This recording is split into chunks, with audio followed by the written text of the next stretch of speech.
Welcome to another episode of Italy with Miss Grace. Today we're going to talk about figurative language.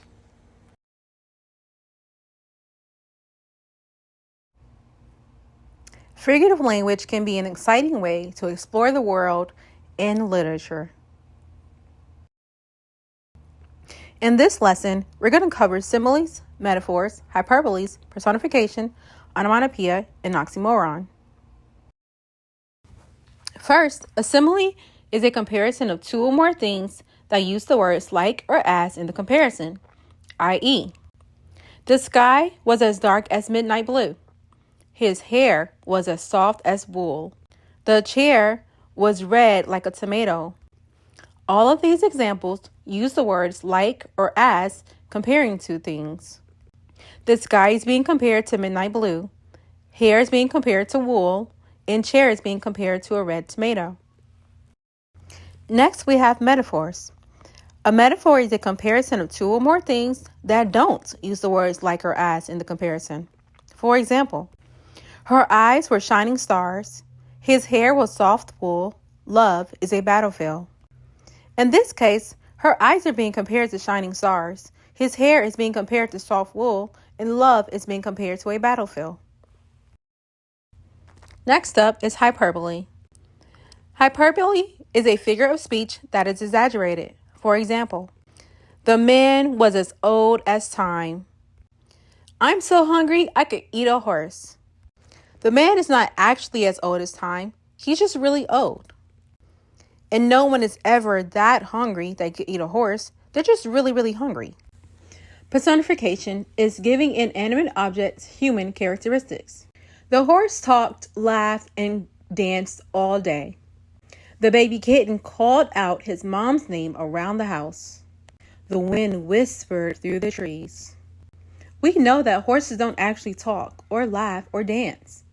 And baby kittens don't actually call out their mother's name. They might meow though. And the wind doesn't actually whisper, but it does sway, and we can feel the gentle breezes from the wind. So if I said, my bottle could talk, I'm giving an inanimate object human characteristics. Next up, we have onomatopoeia.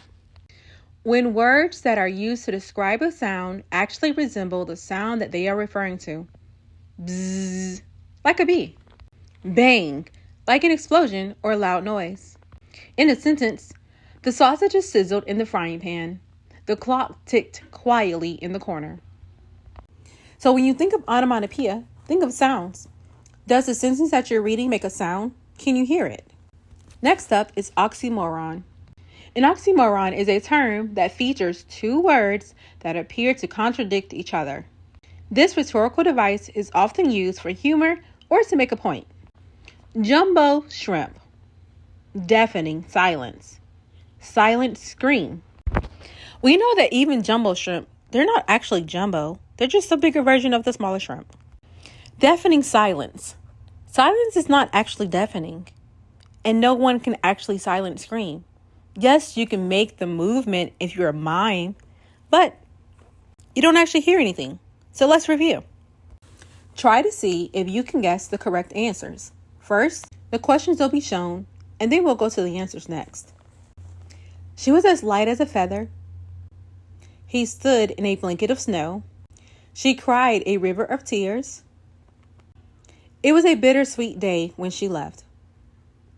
Try to guess the right answers for these. Pause this video here if you need to.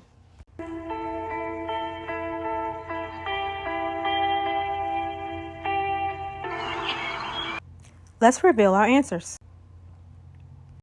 She was as light as a feather is a simile because of the word as. He stood in a blanket of snow is a metaphor because it's comparing blanket to snow. She cried a river of tears is a metaphor. It's comparing her tears to a river. And it was a bittersweet day when she left is an oxymoron because bittersweet is a contradiction. Let's try again. The kids were growing smaller. She ran faster than the wind. The lantern decided to give it the whirl as she mopped away the stubborn dirt. The train chugged along the tracks. See if you can guess the right answers based on what we covered today.